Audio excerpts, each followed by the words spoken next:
Well, it is good to see most of you this morning. Well, it's good to see all of you today. There's not more of us.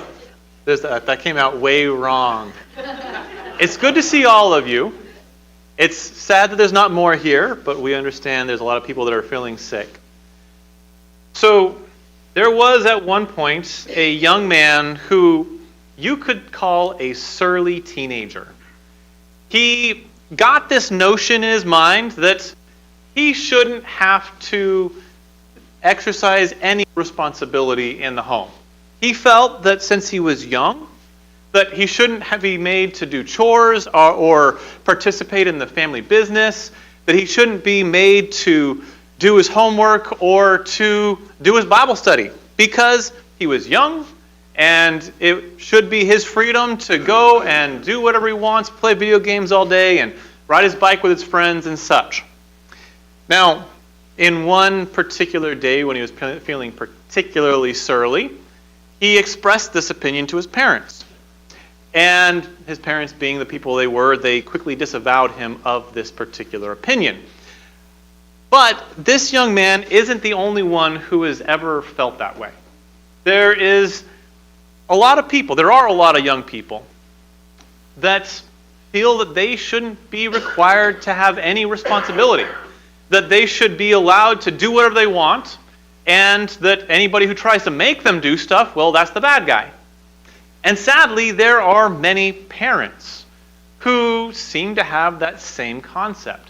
They don't make their children do chores. They don't make them go to service.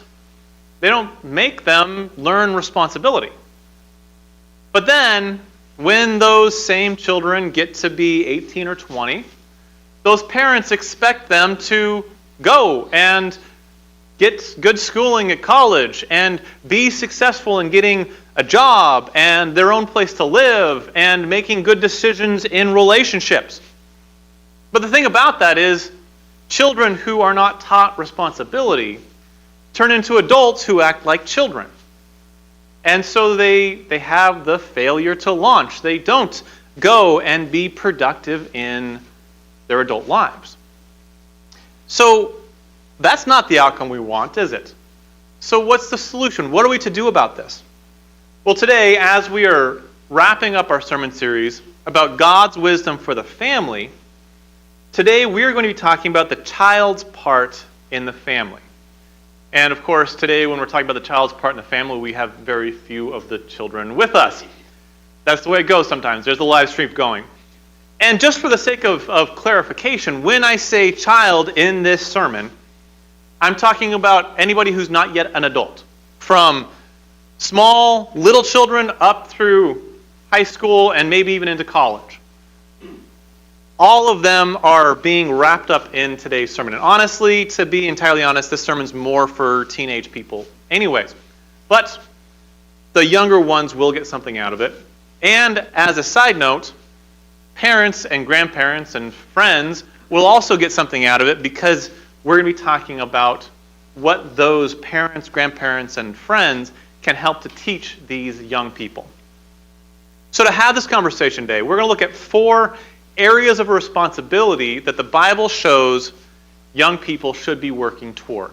We're first going to see that the children should be working towards learning to be wise. We're then going to see that they should be working towards learning to be disciplined and learning to be godly, and finally that they have the responsibility to enjoy life without being foolish. And what we're going to see as we work our way through this is that it is entirely possible for a young person to enjoy their youth and at the same time grow to be a responsible, godly adult. So, with those things in mind, let's jump in and let's talk about the responsibility to learn to be wise. And you notice in most of these section headings, we're saying learn to be. It would be folly to expect a small child to just be wise. But they should strive to learn to be wise.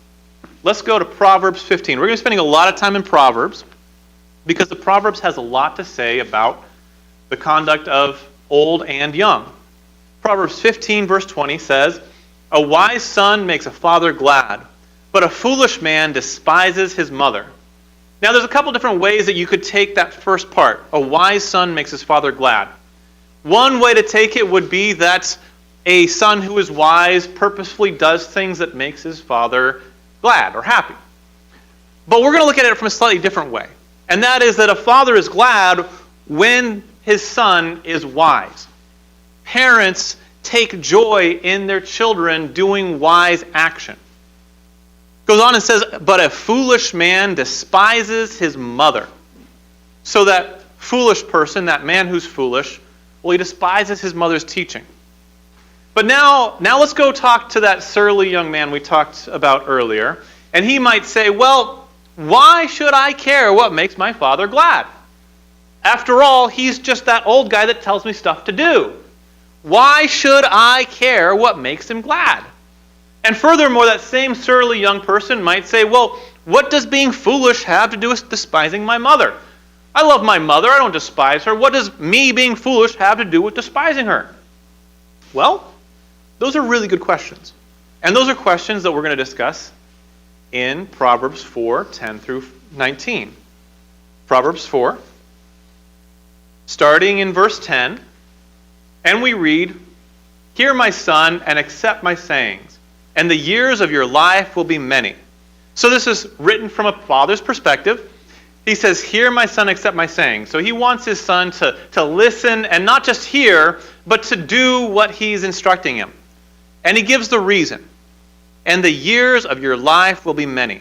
You see, the thing about it is that godly parents want their kids to have long, full lives. You know, oftentimes when talking to teens, they have this opinion that their parents are trying to make them miserable. That their parents are trying to rob them of fun. But that's not the case at all. Godly parents want their kids to have long, full lives. They want them to live a life that is fulfilling and in which they will be healthy. Goes on and says, I have directed you in the way of wisdom. I have led you in upright paths. When you walk, your steps will not be impeded, and if you run, you will not stumble. So this parent, specifically Solomon who wrote this, he's saying that he gave that education. He taught his kids how to live a wise life. He's led them in the paths of uprightness so that when they walk, they will not be impeded. They won't run into barriers and they won't stumble. You see, godly parents want their kids to avoid the pain and sorrow of sinful mistakes. And that's a good lesson for those of us that are parents, that this should be one of our goals for our kids, that they avoid the sorrow of sin. Because we've all seen people who have made sinful mistakes and ended up in a world of hurt. And we want our kids to avoid that. But again, from a teenage perspective or even a small child's perspective, they might say, well, you're keeping me from doing some sort of fun. Well, it's not that the parents are trying to keep them from having fun. The parents are trying to keep them from making sinful mistakes that are going to have long-lasting repercussions. It goes on and says, take hold of instruction. Do not let go. Guard her, for she is your life. Do not enter the path of the wicked, and do not proceed in the way of evil men. Avoid it, and do not pass by it. Turn away from it and pass on.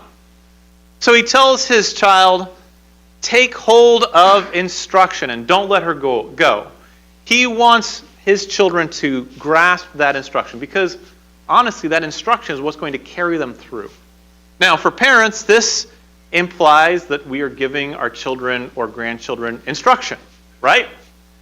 If you're not giving them any instruction, they can't latch onto it. I had a cousin at one point whose parents thought that hands-off was better, and they didn't give them instructions. And they ended up in a world of hurt because they didn't have that instruction. Then he talks about this path. Do not enter the path of the wicked, and do not proceed in the way of evil men. Avoid it, and do not pass by it. Turn away from it and pass on, for they cannot sleep unless they do evil. And they are robbed of sleep unless they make someone stumble. For they eat the bread of wickedness and drink the wine of violence. Now, there is this weird phenomena where people who are unhealthy to be around, for some reason, seem like the most fun people to be around to teenagers. We've probably seen this, where the bad characters, the ones that are getting into trouble, are the ones that the kids want to go hang out with. He says, don't do that. You see, godly parents know the dangers their kids may not see.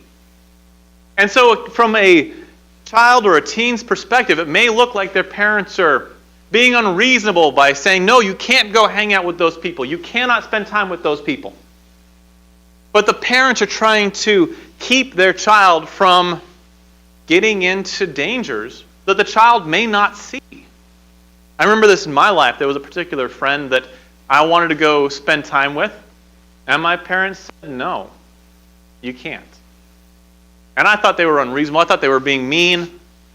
But then it turned out that this person was involved in a lot of really sketchy things. And if I would have gone and hung out with them, I probably would have gotten arrested that day. So the parents are trying to prevent their kids from getting into danger that the kids may not even see. Goes on and says, but the path of the righteous is like the light of dawn that shines brighter and brighter until the full day. The way of the wicked is like darkness. They do not know over what they stumble. This contrast is given throughout Scripture. And I love just the way it describes this. The path of the righteous is like the light of dawn that shines brighter and brighter until the full day. So in full day, you can see where you're going, right? You can see what obstacles might lay ahead of you, and you can avoid those obstacles. Well, what is the light? Well, we're told that God's Word is a light unto our path and a lamp unto our feet. God's Word illuminates where we should go and where we should not go. So when somebody is learning wisdom, when they are taking that wisdom and applying it to their lives, they can see the pitfalls to avoid. But the way of the wicked is like darkness. They do not know over what they stumble. So imagine being in the woods of New Hampshire at night on a cloudy night when there's no moon with no flashlight. It's dangerous, right? You're going to fall over rocks and fall into holes and trip over things and hit your head on branches. It's not healthy. That's what it's like to go in the way of the wicked. And we've probably seen this, haven't we? People who, they go from one problem to another. People who stumble from one bad situation into another bad situation. But they act confused, like they don't know how they ended up there. Well, it's because they're walking in the way of the wicked rather than listening to instruction. So, godly parents want to instill wisdom in their children so they know which way to go. So talking to any kids who are here in the room or also watching on the live stream, your parents are trying to keep you from falling into problems. They want to give you the instruction, the wisdom, so that you don't run into those pitfalls that you can't see. Quite plainly, learning to be wise will help every aspect of your life. Everything you do in life will benefit from wisdom. Whether it's finding a job, or finding someone to marry, or just simply going about your daily life. Wisdom will always help. So learn to be wise. But that brings us to the next area of discussion for today, and that is that children have the responsibility to learn to be disciplined. Now, this is one that a lot of kids may not necessarily enjoy, so let's talk about this. Colossians 3, 20 through 21. Colossians 3, 20 through 21 says, children, be obedient to your parents in all things, for this is well-pleasing to the Lord. So this is a command. It's a command that's been in existence from the beginning. Children, be obedient to your parents in all things. This is pleasing to the Lord. God approves of obedient children. But of course, this passage doesn't just lay responsibility on the kids. It says, fathers, do not exasperate your children, so that they will not lose heart. Other passages may say, do not provoke your children. Okay, so what's this saying? This is basically saying, parents, don't make it hard for them to be obedient. Don't make their life difficult on purpose. But okay, our surly friend at this point may say, well, why should I obey my parents? I've been asked this by teenagers a few times in Bible classes. Why? Tell me why I should be obedient to my parents. Sure, the Bible says so, but why? Okay, well, let's talk about that. Let's go to Proverbs 13:1. Proverbs 13:1. Take a drink of water. Proverbs 13:1 says, "A wise son accepts his father's discipline, but a scoffer does not listen to rebuke." So it's wise to accept a father's discipline. Okay, that word discipline. Our skeptical, surly teenage friend might say, by discipline, you mean being punished, don't you? I don't like being punished. Well, not necessarily. That word discipline, one definition of it is a correction that is a minor punishment for teaching, which may include a rebuke. So it can include the concept of punishment. But another definition of it is self-control as a feature of a wise person, as moral quality. So we see in this, a wise son accepts his father's discipline. The father's trying to teach the child to be self-controlled, to be self-disciplined. And the truth of the matter is, if you practice self-control, then you won't get the discipline, or you won't get the punishment. Because, well, you weren't doing things that were worthy of punishment. See, self-control is necessary in every facet of life. There's not any part of life that doesn't require some level of self-control. You want to get good at something, sports or art or music, you need self-control. You need discipline. You want to become good at academics. Well, you need self-control. You need discipline. You want to become good at a job. Well, it takes self-control. It takes discipline. You want to have a good relationship. That takes self-control. Every aspect of life requires self-control. Thus, it is wise for a child to accept the training in self-control given by their parents. Again, the surly young people may say, but I don't like to be self-disciplined. I don't like to practice self-control. But it is wise to accept that training because the parents are trying to prepare you for life. However, the child who mocks their parents' training is setting themselves up for failure. And we've probably all met young people like this, who mock their parents' teaching, who scoff at their parents. That doesn't set you up for a successful life. In Bible class, I referenced a young man who lived on my couch for a week back before Keely and I were married. And that was a good description of him. He scoffed at instruction. And he ended up being a couch surfer without a job who was bopping from bad situation to bad situation because he was unwilling to take on self-discipline. But our surly friend might counter by saying, but self-control suppresses my self-discovery. I was actually told this by a teen one time, that their school counselor and some of their teachers at school were saying that you need to go on a journey of self-discovery and explore your sexuality and explore your interests and explore all these things and let yourself go in some areas so you can find out who you really are. And so they were trying to tell me that self-control meant that they couldn't do those things. Well, let's talk about that. Let's go to Proverbs 12:1. Proverbs 12:1, which was covered in the Bible class a few weeks ago, says, whoever loves discipline loves knowledge, but he who hates reproof is stupid. That's pretty direct, isn't it? Whoever loves discipline, again, that self-control, that self-discipline, sometimes even punishment, loves knowledge. Why? Because it includes being corrected. Any learning requires self-discipline, no matter what it is you want to learn. You want to learn anything in this life, it requires you to apply some level of self-discipline, self-control, to take that information and apply it to your life. Again, doesn't matter if we're talking about acquiring knowledge in how a car works so you can fix it, or whether we're talking about acquiring knowledge on how to have a good marriage relationship or have a good job or whatever it may be, all learning requires self-discipline. So if you refuse to be taught, then you will never gain knowledge and will remain ignorant. Now that's not something any of us wants to claim, right? None of us want to claim that my goal in life is to be ignorant. No one wants that.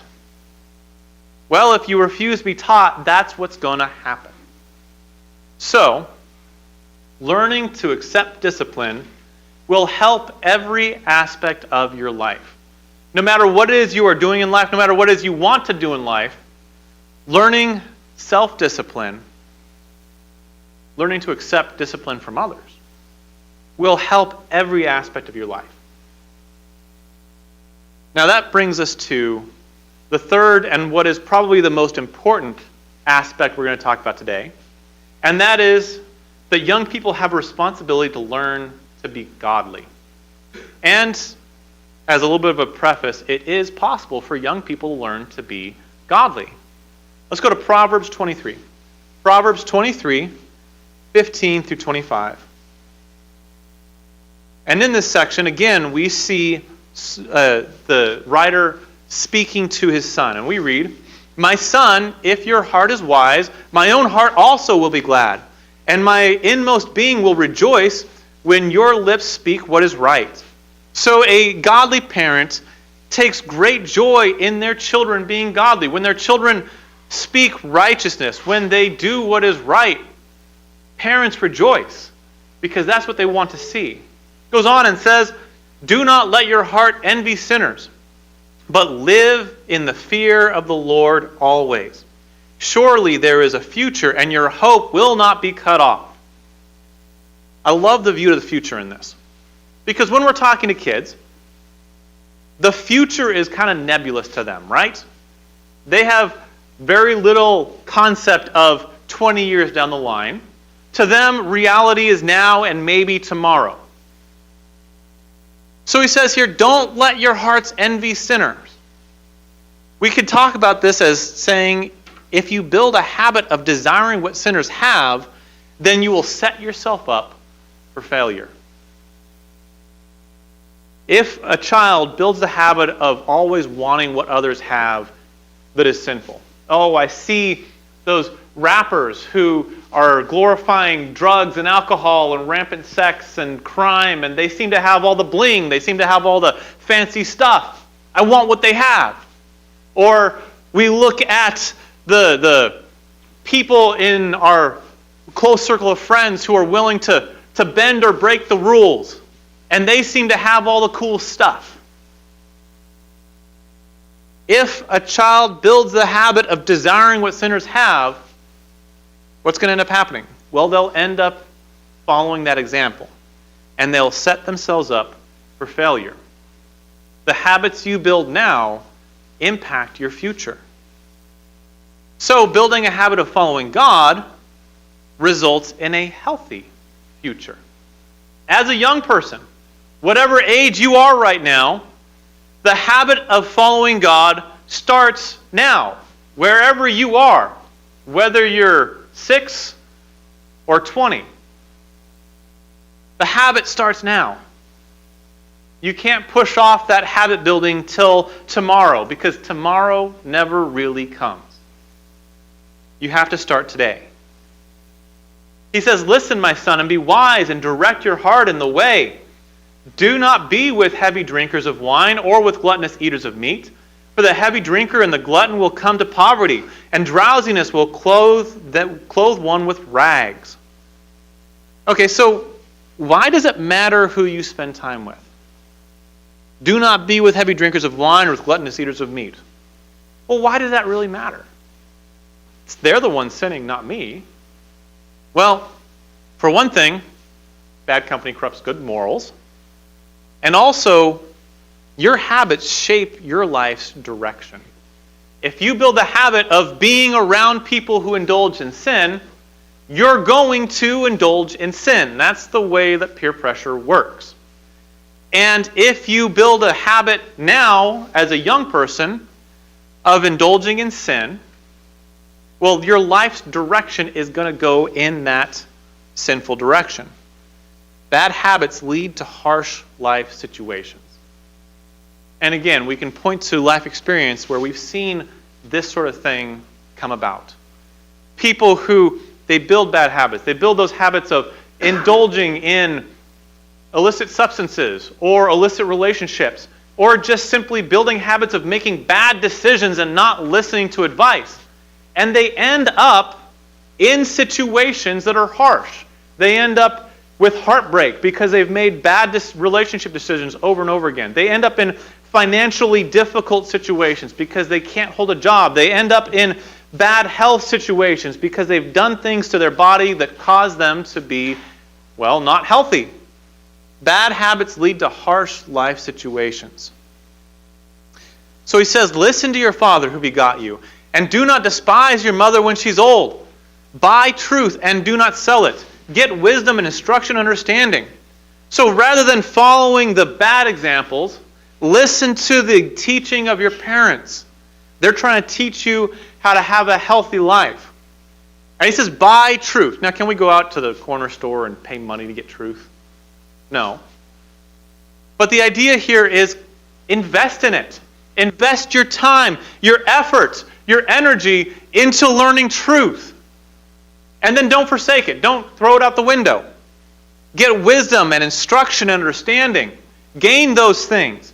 Because truth, wisdom, instruction, and understanding will always benefit your life's direction.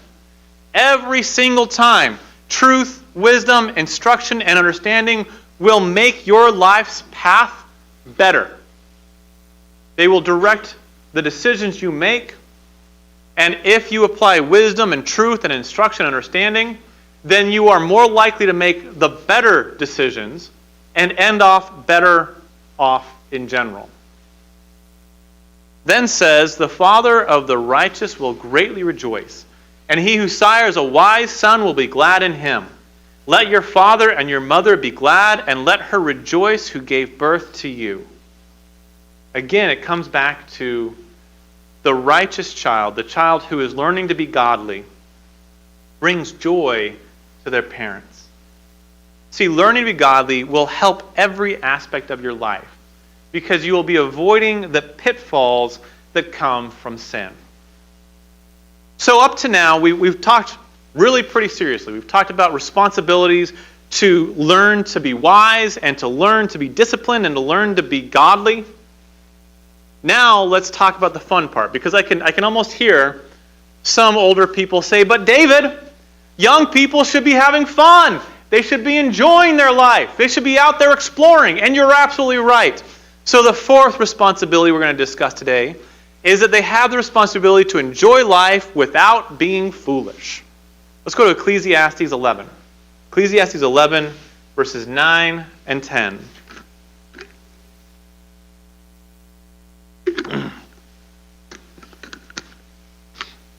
And we read, rejoice, young man, during your childhood, and let your heart be pleasant during the days of your young manhood, and follow the impulse of your heart and the desires of your eyes. So Solomon here, throughout Ecclesiastes, he's been speaking about things that are good and things that are useless in life. And he highlights all sorts of things that are absolutely useless. And then he highlights a bunch of things that are really actually good and important. This is one of the things he says is good. That rejoice, young man, during your childhood, and let your heart be pleasant during the days of your young manhood, and follow the impulses of your heart and the desires of your eyes. See, it's good to have fun and explore while you're young. Learn, grow, explore the world. Life is too short to grow up too fast. There are so many great adventures that can be had when you're young. So many great experiences, so many great things you can learn. But notice what he says at the end of this. Yet know that God will bring you to judgment for all these things. God will bring you to judgment for all these things. Being young is not an excuse to practice sin. See, it is entirely possible to enjoy your youth while staying on the path of godliness. It is possible. You can have fun without drinking and drugs. You can have fun without illicit sexual activity. You can have fun without breaking the law. You can have fun without doing things that are immoral or illegal. It is entirely possible. And you know what? When you do that, then you get to adulthood without all the pain and sorrow that comes from indulging in sin. Because remember, God will judge us, even for the things that we do while we are, quote unquote, young and dumb. And I use that phrase. I don't really like that phrase, young and dumb, but I use it because I've heard it a lot from people. Oh, they're just young and dumb. Just let them do their thing. Well, they're young, but they don't have to be dumb. Kids, teens, you may be young, but you don't have to be dumb. Remember, God will judge us even for the things we do when we're young. He says, so remove grief and anger from your heart and put away pain from your body, because childhood and the prime of life are fleeting. Honestly, we could do an entire full 45-minute lesson just on this verse. There's a lot there. Remove grief and anger from your heart and put away pain from your body. You see, life is too short to waste your youth. Life is too short to waste your youth being angry all the time. It's too short to waste your life causing yourself pain all the time. And that grief, that pain may come from your own decisions. Life's too short to cause yourself pain. It may also come because of other people's decisions. Life's too short to be surly about other people's bad decisions. Remove grief and anger from your heart. Put away pain from your body.